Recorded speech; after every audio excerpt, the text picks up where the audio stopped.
Hello everyone, তো আজকে ছিল ভোগ অনুষ্ঠান। আর আজকে কিন্তু খুবই গরম পড়েছিল। আর এটা আমার আরেকটা বোন, ও ডান্স করছিল। আর এই দলটা দিয়েছিল আমার বড় মামা, ওরাও খুবই ডান্স করেছে। আর এখানকার মন্দির এটা খুব সুন্দর করে সাজানো হয়েছিল। আর মা আজকে উপোস ছিল, কেননা বাবার জন্য মা একটা মানসিক করেছিল, সেটা শোধ করবে আজ এবছর। আর এই যে মধু আছে, শাড়ি পরেছিল, খুব সুন্দর লাগছে। আর এই যে পুকুরে চলে আসলাম মা স্নান করবে বলে। তারপর মা স্নান করা হয়ে গিয়েছে, ভাই একটু হাত ধরে তুলে নিল।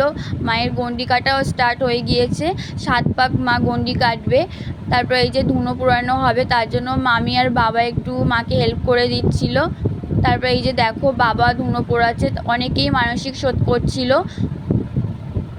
তারপর এই যে পুষ্পাঞ্জলি স্টার্ট হয়ে গিয়েছিলো। আর এগুলো কিন্তু কুড়িয়ে পেয়েছিল ভাইরা। এই জায়গাটা কিন্তু খুবই কষ্টের ব্যাপার, এই হাঁড়িটা ভাঙানোর সময় সবাই কান্নাকাটি করে। এই যে বাড়িতে এসে একটু পেপসি খেয়ে নিলাম। আর এই যে মা স্নান করা হয়ে গেছে, আর ভাইরা